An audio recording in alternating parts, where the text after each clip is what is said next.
ازيكم عاملين ايه؟ الفيديو ده انا طالعه اتكلم على شويه نصايح للمذاكره، نصايح تخلي بالكم منها كويس جدا. عشان الفيديو اللي فات لما نزلته انتوا قلتولي عايزين نصايح للمذاكره وكده، عشان انتوا لسه داخلين اولى جديد وكده. فدلوقتي انا هقدمها لكم، هحاول ما اطولش عليكم في الفيديو عشان الفيديو ما يبقاش طويل. اول حاجه لازم تخلي بالكم منها جدا جدا، هو ان اول ترمين عندكم لازم تبذلوا اقصى ما عندكم تذاكروا مذاكره، يعني تذاكروا مذاكرة كويسة جدا عشان تجيبوا جي بي اي عالي. طب ليه؟ لان انتوا الجي بي اي اللي هتجيبوه في سنة اولى الترم الاول والترم التاني هو اللي هيتبنى عليه الجي بي اي بتاعكم بتاع بعد كده. لان احنا مثلا لو حد مثلا في سنة اولى جاب مثلا جي بي اي 3.5، ففي سنة تانية هيبدأ الجي بي اي لو انت بذلت مجهودك حتى واقصى ما عندك لغاية ما جبت 4، ممكن الجي بي اي بتاعك يبقى 3.7 3.8 عشان جبت 4، عشان في فرق بين 3.5 و4. يعني الجي بي اي مقداره اللي هيزيد هيبقى صغير قوي.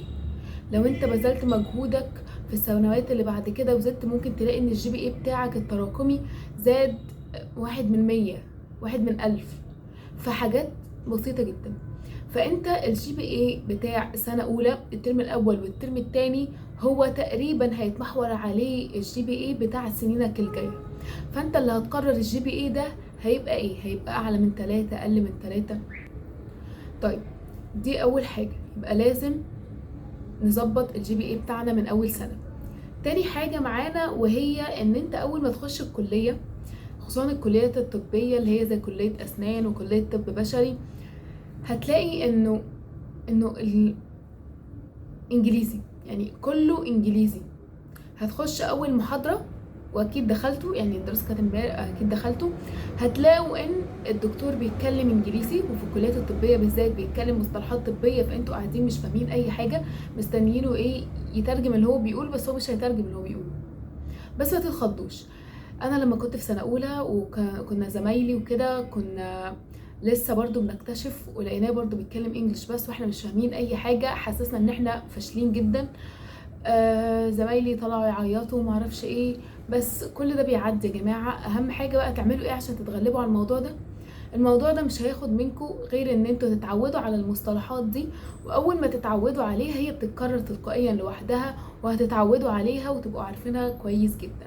فالاول مثلا انا خدت محاضره، سواء هذاكرها من كتاب او بي دي اف او ورق او ايا كان اللي هذاكر منه، هبدا اذاكر. قبل ما اذاكر ابدا اترجم. لقيت مصطلح طبي اترجمه، لقيت كذا اترجمه. ليه؟ لان الترجمه دي هي اللي هتساعدكم بعد كده ان انتوا المصطلحات دي تثبت في دماغكم، بعد كده هتلاقوا نفسكم بتذاكروا من غير ما تترجموا، لان انتوا المصطلحات دي بتتكرر. المصطلحات الطبيه عاده بتتكرر، فخلي بالكم ان انتوا تترجموا كل كلمه.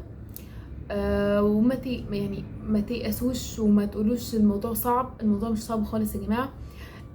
انتوا ممكن تعانوا بس في الترم الاول وفي بدايه الترم الاول بس، بعد كده هتلاقوا الموضوع سلس جدا، وهتلاقوا ان انتوا بتفهموا الدكاتره بيتكلموا بالانجلش، وهتفهموا كل حاجه، وهتلاقوا اصلا ان انتوا مش عارفين ترجعوا تذاكروا بالعربي. هتلاقوا ان انتوا اتعودتوا على الانجليش خلاص وبقى اسهل بالنسبه لكم، مش هتعرفوا ان انتوا ترجعوا للعربي تاني. يبقى دي كده اول نصيحتين. نذاكر ازاي؟ ايه كم المذاكره اللي احنا ممكن نذاكره؟ طيب انتوا ايام الاسبوع على حسب انتوا عندكم كام يوم في الكليه وكام محاضره في اليوم، ممكن مثلا يوم ترجعوا متاخر يوم ترجعوا بدري، فانتوا ممكن تقسموا محاضراتكم ان انتوا مثلا اليوم اللي هترجعوا فيه متاخر لو مش قادرين ممكن ما تذاكروش اليوم ده عادي. مثلا يوم هترجعوا فيه بدري ممكن تاخدوا محاضره محاضرتين على الاقل، يعني محاضره محاضرتين هيبقوا كفايه في اليوم. لو عندك يوم اجازه بقى ممكن تاخدي 3 محاضرات، ده هيبقى كويس جدا. والايام اللي بترجعوا فيها بدري ممكن تاخدوا محاضرتين، ده هيخليكم تخلصوا المواد اللي عليكم، هيخليكم تخلصوا المواد اللي عليكم، وهيخليكم تخلصوها بدري كمان مع الكليه. بصوا، قبل ما تخشوا الامتحان تكونوا حريصين بالنسبه للماده، ان انتوا تكونوا حريصين ان انتوا تبقوا داخلين اولا مذاكرين الماده، محدش يسيب مذاكره ليله الامتحان. بجد بتبقى الموضوع صعب قوي في الكليات الطبيه عشان المحاضرات كتير وكله هيخش في بعضه فهتعبوا، فبلاش حد يسيب محاضرات يذاكرها ليله الامتحان. انا بخش الامتحان المفروض ان انا كنت، يعني انا جيت ليالي الامتحان، مثلا الكليه سايبالك يومين 3 قبل الامتحان، انت اوريدي كنت مذاكره المواد قبل كده، ممكن تراجعيها مره مرتين قبل الامتحان. او لو انت كنت مراجعاها قبل كده عشان كان عندك امتحان عملي او كان عندك وقت فراغ فاضي فقلتي تراجعي، فهتبقى المراجعه التانية حلوه جدا. بس اقل حاجه ان انتوا تكونوا مذاكرين الماده وبتراجعوها ليله الامتحان، ما يبقاش في محاضرات جديده بتفتحوها ليله الامتحان. صراحه في ساعات دكاتره بينزلوا محاضرات متاخر، بيقولوا ان المحاضرات دي نزلها لكم اونلاين وينزلوها متاخر، فانتوا بتضطروا ان انتوا تذاكروها ليالي الامتحان. مش مشكله يعني، مش مشكله، بس اهم حاجه المحاضرات اللي قبل كده تكونوا انتوا مذاكرينها. طيب تعملوا ايه؟ عشان بصوا هقول لكم الامتياز ده بيتجاب ازاي. انتوا الماده لو من 100، لو انتوا جبتوا فيها 90 واكتر هتجيبوا ايه؟ جي بي اي 4. يعني معاكم لغايه 10 درجات عشان تجيبوا جي بي اي 4. طيب لو جبت فوق ال 85 فاكتر هتجيبوا 3.9 ال3.9 ديت برضو فوق، يعني 3.96 لان في 3 و93، فاهمين؟ 3.96 دي قريبة يعني قريبة جدا للأربعة. ف يعني معاك لغاية 15 درجة، انت هتبقى كده في خانة الامتياز، انت كده جايب امتياز. يعني من 85 لفوق لو المادة دي من 100 انت كده جايب امتياز. طيب في حاجة نركز بالنا عليها جدا في الجي بي اي ده.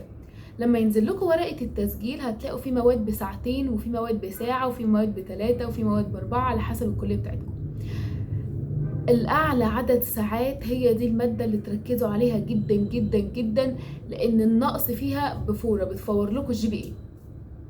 يعني انت اما تنقص مثلا تجيب 85 من 100 في مادة ب3 ساعات غير اما تجيب 85 في مادة بساعة، دي ممكن تقللك الجي بي قوي. والماده بساعه دي حتى لو جبت فيها 80 فاكتر يعني قلت فيها قوي، ممكن ما تقلش بنفس مقدار الماده بتاعت 3 ساعات. فاحرصوا جدا جدا جدا في ورقه التسجيل لما تلاقوا كذا ماده 3 ساعات، دول اللي تولوا يعني تدوهم اهميه، وعاده هم هيبقوا المواد بتاعه التخصص بتاعتكم. يعني مثلا في اسنان هتلاقوا مواد التخصص، مواد بشري هتلاقوها ساعتين، مواد مثلا من كليات تانية زي في مواد اضافيه كده زي اي تي وكريتيكال ثينكينج، دول مش بيبقوا عندنا في الكليه اصلا، مش تخصصات. يعني تفكير ناقد واي تي اللي هو كمبيوتر، فدي حاجات هتلاقيها بساعتين وممكن تلاقيها بساعه كمان، في حاجات صغيره. فانتوا تخلوا بالكم المواد اللي عندكم فيها ساعات كتيره لازم لازم لازم تخلوا بالكم منها كويس جدا. وهتذاكروا ازاي؟ المذاكره العاديه بتاعتكم، بنقرا ونفهم، وبعد كده لو في حاجات بتتحفظ هنحفظها عادي جدا. الكليات بقى الطبيه مش زي نظام ثانويه عامه، النظام اللي هو بيجيب لك اسئله معقده مش موجود. يعني انت بص، انت كفايه جدا ان انت تذاكر المحاضره ومش لازم تحل عليها. هقول لك ليه. لان الكليه بتجيب الاسئله من المحاضره، يعني من المحاضره، يعني مش هتفتكس. يبقى هي الكليه هتجيب لك اسئله من جوه المحاضره، هي هتنزل لك بي دي اف او بتنزله كتاب تذاكره كويس، والاسئله مش هتطلع من الكتاب وبطريقه مباشره. ولو جاء اسئله مش مباشره هيبقى حاجه بسيطه جدا وهتعرف تجيبها من اللي انت مذاكره، يعني هتبقى مش مباشره بس اسهل من ثانويه عامه بكتير. فانت مش محتاج بقى ان انت تقعد تحل كتير، لا الكليه ما فيهاش حل. الكليه انت بتذاكر ما بتحلش، ممكن بقى على ليله الامتحان لو في اسئله او كده تحلها بعد ما تكون مراجع الماده ومذاكرها كويس، تبدا ان انت تحل تشوف انت كنت مذاكر كويس ولا لا، ده اختبار المذاكره. انما بقى ان انت تقعد تستكشف معلومات في لا مفيش. انت المحاضره كافيه جدا جدا ان انت تدخل بيها الامتحان. وده كلام يا جماعه عن ثقه بجد، انا مجربه بنفسي.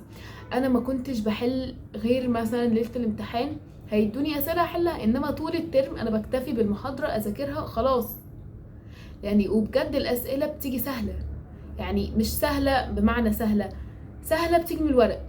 ممكن يركز في تفاصيل، ممكن لو جه صعب يبقى هو مركز في تفاصيل قوي، بس هو من الورق، فاهمين؟ يعني ما بيفتكسش. وبعد كده في الاخر بقى ان شاء الله يعني انتوا مبروك ليكوا طبعا كلكم، لكل اللي دخل طب اسنان. واتمنى تشتركوا في القناه عشان انزل لكم المحتوى جديد، ان شاء الله ينزل لكم محتوى جديد. ولو عايزين برضو زي افكار فيديوهات، لان الفيديو ده انا عاملاه عشان بنوته عملت لي كومنت وقالت ان هي عايزه نصيحه للمذاكره، فلو عايزين اي فيديو معين اعملوا لي كومنت وانا هعمل لكم الفيديو ده. انا زميلتكم اسماء في ثالثه طب اسنان اسكندريه، وموجوده ليكم مع اي اسئله واي استفسارات اسالوها لي. وسنه سعيده عليكم، سنه دراسيه سعيده عليكم ان شاء الله، ومع السلامه.